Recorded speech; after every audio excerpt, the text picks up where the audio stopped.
Number 8 episode 1। कहानी कुछ यूं स्टार्ट होती है। जापान, जिसे द लैंड ऑफ काइजू भी कहा जाता है, इस इलाके में सबसे ज्यादा मॉन्स्टर्स इमर्ज होते हैं और तभी हमें एक मॉन्स्टर का सीन दिखाया जाता है जो कि किसी सिटी में इमर्ज हो चुका था। स्पेशल फोर्स के बंदों को बुलाया जाता है जो कि इन काइजूस को मारते हैं और इन फोर्सेस को कहा जाता है द डिफेंस फोर्स। इस फोर्स की एक कैप्टन जो कि एक लड़की होती है, वो इस काइजू को डिफीट कर देती है। इसके बाद हमें एक दूसरी फोर्स दिखाई जाती है जिसको बोलते हैं द क्लीनिंग फोर्स, और इस फोर्स का काम है काइजू के मरने के बाद उस सिटी को काइजू से साफ करना, क्लीन करना। और इस फोर्स में एक लड़का बोलता है, यार इस चीज को साफ करते करते तो हमारा बहुत टाइम लग जाएगा। ओके लोंडो, सब रेडी हो जाओ, हमारे लिए बहुत सारा काम है करने को। उसके बाद हमें वो स्पेशल फोर्स की लड़की दिखाई जाती है जिसने उस काइजू को मारा था और लोग उसे प्रेस कर रहे थे और अप्रिशिएट कर रहे थे। और मीडिया में लोगों को यह बताया जाता है कि आज जो काइजू इमर्ज हुआ उसे न्यूट्रलाइज किया गया स्पेशल फोर्स के जरिए। Introducing Kafka Hibino. इसका एज है 32 और ये है हमारे शो का मेन कैरेक्टर। क्लीनिंग फोर्स अपना काम स्टार्ट कर देते हैं और इसी दौरान इस फोर्स का एक लड़का डैमेज भी हो जाता है क्लीन करते करते, क्योंकि एक्सपीरियंस ज्यादा नहीं थी और अक्सर ऐसे हादसे आते हैं इस क्लीननेस के टाइम में। काफका हिबिनो बोलता है कि ये लोग हमसे एक्सपेक्ट कर रहे हैं कि हम इस पूरे चीज को एक हफ्ते में क्लीन कर ले। इम्पॉसिबल यार। काफका के पास एक बंदा आता है और कहता है कि हमें एक स्पॉट मिला है जहाँ पर फिलिंग की जरूरत है और वो काम तुम्हें करना पड़ेगा, और वो स्पॉट है इंटेस्टाइन।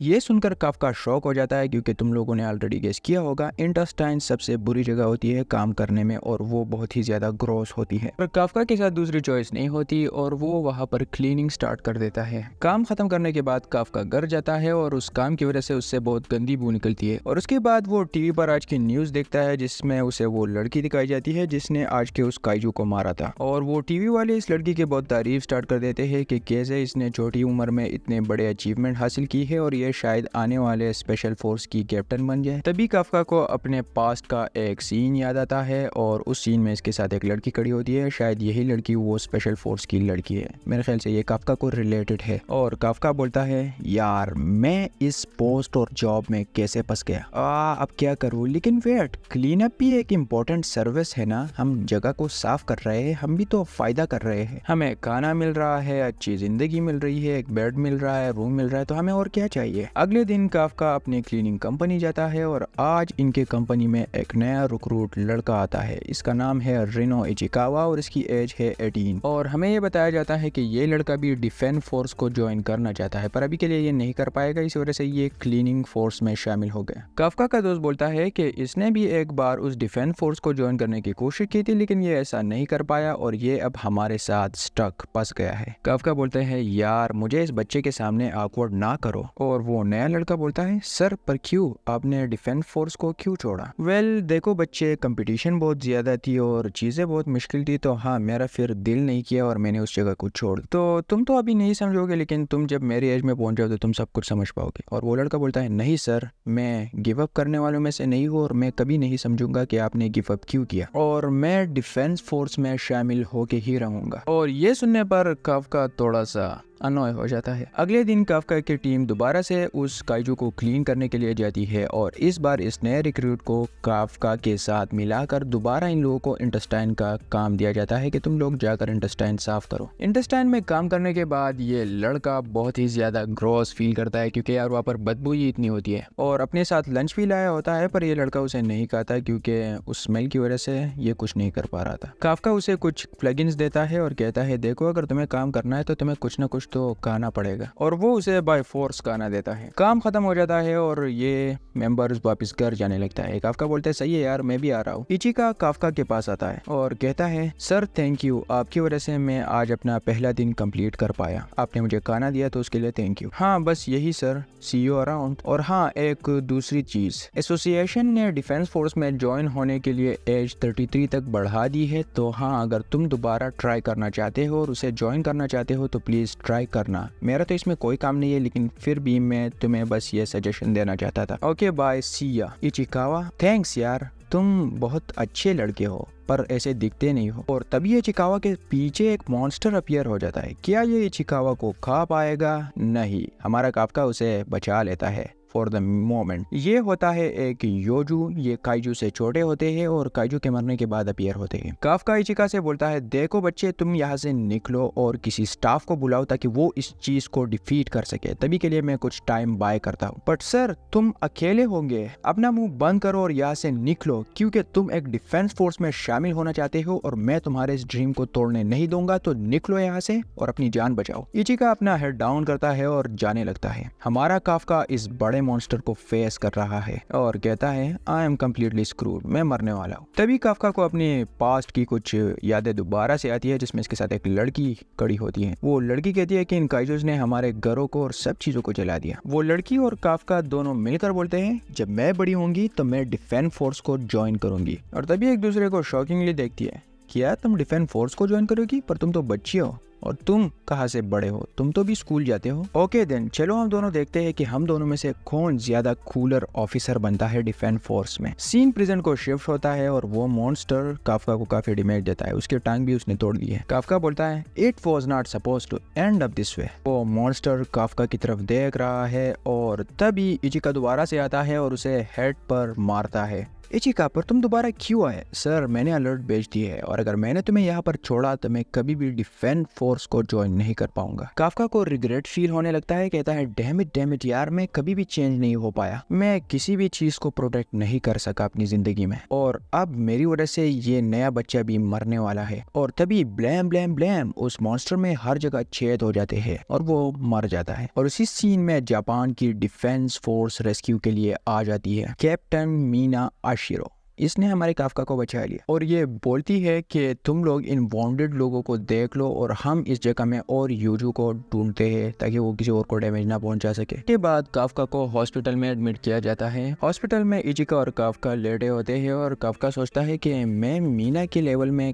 कभी नहीं पहुंच सकता। इचिका बोलता है सर अगर आपने मुझे आज नहीं बचाया होता तो शायद मैं मर चुका होता। आप बहुत ही ज्यादा कूल हो और मुझे लगता है कि आपको डिफेंस फोर्स ज्वाइन कर लेना चाहिए। मेरा मतलब ये आपकी मर्जी, लेकिन हाँ अगर आप चाहते हो तो कर सकते हो। तो ये बता, तुम राइट हो, मैं अपने इस ट्रुथ से कभी नहीं भाग सकता। Enough is enough. और इचिकावा थैंक यू, तुमने मुझे एडमायर किया और अब मैं सच में डिफेंस फोर्स को ज्वाइन करूंगा एक बार फिर। उसके सामने एक छोटा सा मॉन्स्टर अपीयर होता है और ये मॉन्स्टर सीधा काफका के मुंह में चला जाता है। जाने से पहले वो बोलता है आई फाउंड यू। तभी हम वो आइकॉनिक सीन देखते हैं जिसमें काफका एक काइजू को ट्रांसफॉर्म हो जाता है सीधा। इचिका और काफका एक दूसरे की तरफ देखते हैं और बहुत शॉक हो जाते हैं। काफका बोलता है नहीं नहीं डरो मत, ये मैं ही हूँ काफका। हॉस्पिटल में साइड पर एक बूढ़ा आता है और वो सीधा फोन मिलाता है काफका को देखकर। वो समझ रहा था ये काइजू है। इचिका बोलता है सर शायद हम दोनों को यहाँ से निकल लेना चाहिए वरना बहुत मुश्किल हो जाएगा। हमें फिर से काफका के पास का एक सीन दिखाया जाता है जिसमें मीना उससे बोलती है कि काइंडा स्केरी ना राइट,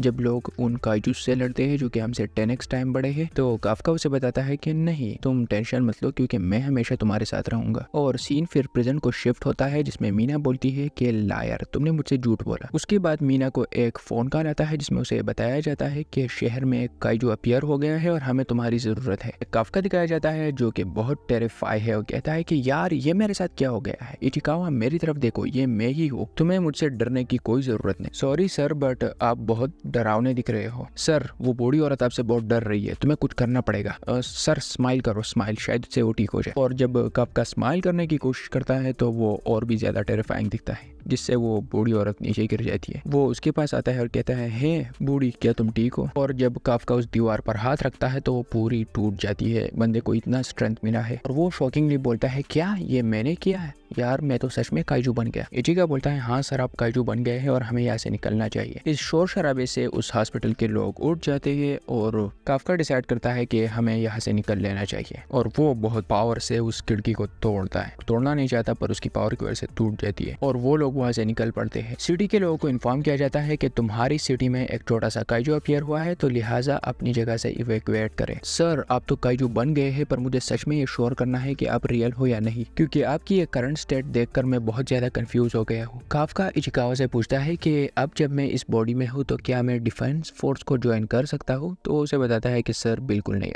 अगर उन्होंने तुम्हें इस स्टेट में देखा तो वो तुम्हें टारगेट बनाएंगे और तुम्हें एग्जीक्यूट करेंगे। हाँ, तुम्हारी बात तो बिल्कुल सही है, अब मैं क्या करूँ? एट दिस स्टेज में तो मीरा के लेवल तक भी नहीं पहुंच पाऊंगा। वेट, तो क्या इसका मतलब मैं कभी भी डिफेंस फोर्स को ज्वाइन नहीं कर पाऊंगा? सर यहाँ पर आओ, मैंने एक खाली जगह ढूंढ ली है, यहाँ पर हम उन ऑफिसर से बच के रहेंगे। पर काफका अपनी जगह से नहीं हिलता। सर कुछ आ रहा है। क्या ऑफिसर आ रहे हैं? नहीं, नीचे जमीन से। ये काइजू है। हाँ, ये काइजू है और ये बिल्कुल उस टाइप का है जो कि कल इस सिटी में अपीयर हुआ था। तो सर इसका मतलब ये है कि अब आप काइजूस को भी डिटेक्ट कर सकते हो। तो सही है, ये तो हमारे लिए फायदे की बात हुई। अब ऑफिसर्स वहाँ पर उसे एग्जीक्यूट करने जाएंगे और हम लोगों को छुपने का मौका मिलेगा। दूसरी जगह वो काइजू वहाँ पर एक विक्टिम लड़की को कहने ही वाला होता है कि वहाँ पर हमारा ये मेन कैरेक्टर काफका आकर उसे सीधा मुंह पर पंच देता है। मतलब इस बंदे ने इन सिटीजन्स को अबांडन नहीं किया और वो उन्हें बचाने के लिए वहाँ पर आ गया। उसकी पंच इतनी पावरफुल होती है कि वो खुद बिलीव नहीं करता मैंने इस मॉन्स्टर को पीछे कैसे फेंका। वो उस लड़की को बोलता है कि तुम ठीक हो, लेकिन उसका शक्ल देखकर वो लड़की टेरिफाइड हो जाती है क्योंकि वो एक काइजू है। वो कुछ फनी फेसेस बनाने की कोशिश करता है लेकिन वो इस सिचुएशन को और भी वर्स बनाता है। फिर वो उस काइजू को फेस करता है। इचिकावा से बोलता है कि तुम इन दोनों का ख्याल रखो और मैं इस चीज को हैंडल करता हूँ। और वो अपनी कंप्लीट पावर से उस काइजू को एक पंच देता है और ये पंच इतना पावरफुल था कि इसकी वजह से वो काइजू